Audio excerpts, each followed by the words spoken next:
Assalamualaikum warahmatullahi wabarakatuh. Halo Sobat Podcast semua, selamat datang di episode terbaru kami di mana kita akan membahas isu-isu hangat yang sedang ramai diperbincangkan publik. Nah, topik kita yang akan diangkat hari ini adalah soal kasus mengenai angka fantastis yaitu 271 triliun rupiah. Kasus ini akan mengaitkan nama seorang pengusaha ternama yaitu Harvey Mois yang juga dikenal sebagai suami dari artis kondang Sandra Dewi. Isu ini telah menjadi sorotan utama baik di media maupun di masyarakat umum. Ada banyak spekulasi dan pertanyaan yang muncul terkait aliran dana ini, dan tentu saja implikasi hukum yang menyertainya. Untuk hari ini, podcast akan dipimpin oleh saya, Windy Permata, sebagai moderator, yang kita akan kedatangan tamu istimewa, yaitu ada Ibu Selma. Halo Ibu Selma. Selamat malam, Ibu. Malam Ibu. Kita akan diskusi bareng ya Bu, terkait kasus yang sedang viral ini. Bagaimana Ya, Ibu siap-siap. kabarnya? Alhamdulillah kabarnya baik, Bu. Semoga Ibu juga dalam keadaan sehat. Amin. Terima kasih Ibu. Baik Ibu, apakah Ibu mengetahui terkait kasus yang lagi viral tersebut? Dan menurut Ibu, bagaimana sih sebenarnya kasus yang 271 triliun ini sehingga mengkaitkan nama Harvey Mois, yaitu yang kita kenal sebagai sosok dari suami Sandra Dewi? Bagaimana menurut sudut pandang Ibu? Ya, memang kasus korupsi senilai 271 triliun ini itu terkait dengan tata niaga timah di Indonesia ya Ibu, khususnya pada PT Timah Tbk di antara tahun 2015 sampai dengan 2022. Nah, Harvey Mois sendiri ini dikenal sebagai suami dari aktris Sandra Dewi seperti yang Ibu bilang tadi ya, terlibat sebagai salah satu tersangka dalam kasus ini. Dia juga diduga berperan sebagai perwakilan PT Refine Bangkatin atau RBT, perusahaan yang terkait dalam transaksi ilegal penambangan timah yang merugikan negara secara besar-besaran. Selain kerugian finansial, tentunya kasus ini juga berdampak serius kepada lingkungan, Bu. Baik Ibu, betul seperti yang Ibu jelaskan tadi ya, bahwa kasus ini sangatlah berdampak besar ya Bu ya, selain untuk kerugian negara dan juga untuk terhadap lingkungan.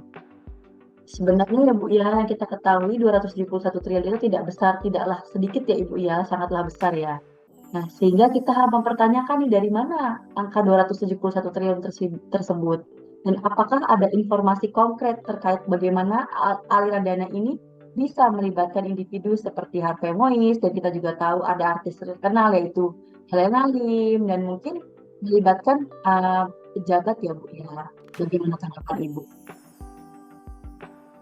Jadi jika memang kita mengikuti kasus ini ya Bu ya, asal angka dari 271 triliun ini tuh berasal dari total kerugian negara akibat pengelolaan timah yang tidak transparan dan ilegal tentunya, terutama yang ada di pada PT Timah Tbk.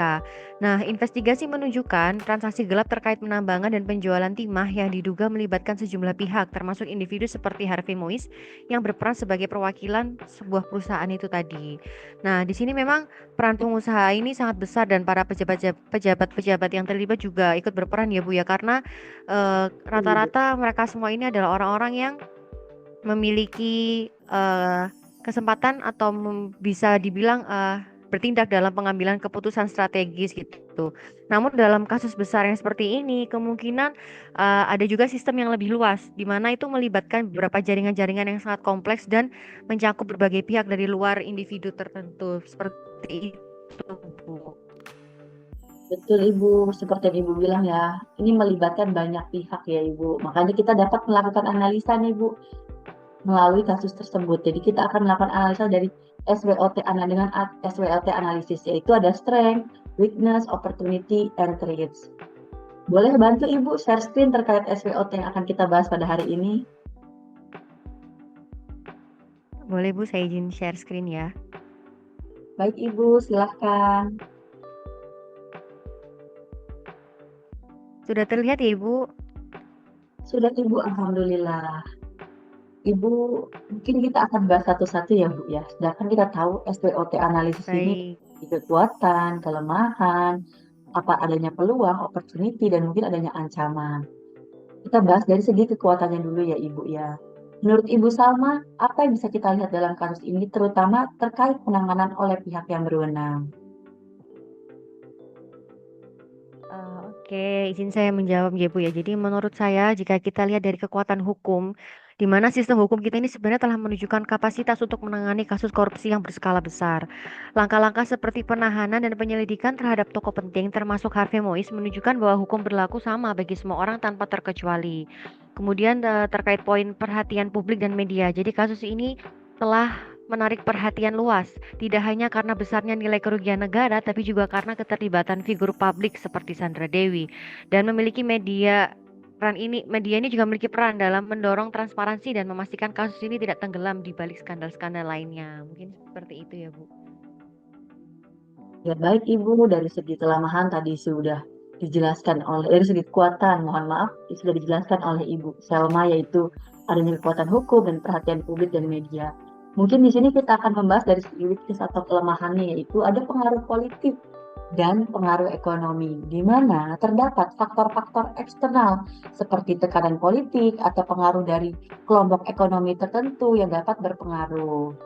Begitu Ibu Salma, Ya, baru kita benar. lihat dari dua sisi ya dari segi kekuatan, strength-nya kita lihat dari segi weakness-nya.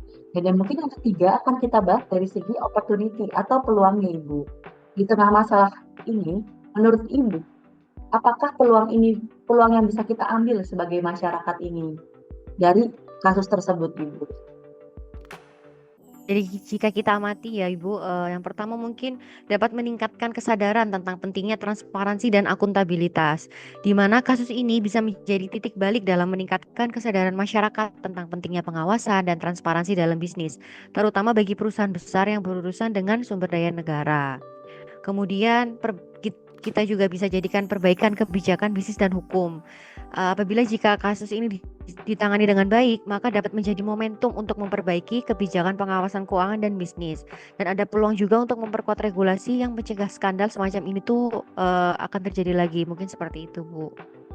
Baik Ibu, terima kasih banyak atas pendapatnya dari segi peluang, di mana ada dua, yaitu Ibu meningkatkan kesadaran tentang pentingnya transparansi dan akuntabilitas, dan yang kedua ada perbaikan kebijakan bisnis dan hukum. Kita akan membahas yang terakhir ya Ibu ya, terkait threat atau ancaman. Di sini apa aja sih ancaman yang akan muncul, yang mungkin akan muncul dalam kasus ini? Yang pertama itu kita bisa lihat dari kepercayaan publik terhadap institusi hukum. Jika kasus ini tidak diselesaikan dengan baik dan transparan, maka dapat memunculkan krisis kepercayaan. Oleh sebab itu, kasus ini diselenggarakan secara transparan ya Ibu ya, yang kita tahu bahwa sudah transparan ya dalam memeriksa kasus tersebut. Yang kedua, adanya dampak ekonomi dan reputasi sektor publik, di mana skandal besar itu dapat mempengaruhi reputasi dari segi industri pertambangan, yang dimana industri tersebut sudah cukup rentan dengan isu-isu korupsi ya. Ini dapat membahayakan, di mana dapat mempengaruhi investor dan kepercayaan publik terhadap sektor tersebut. Gitu Bu Salma, yang sudah kita bahas analisa tadi ya Ibu ya. Ya, mungkin kesimpulannya ya, Bu, kita perlu melihat lagi suatu isu itu dari segi SWOT analisisnya ya, karena tujuannya agar bisa menjadi bahan pembelajaran yang lebih baik ke depannya. Betul Ibu.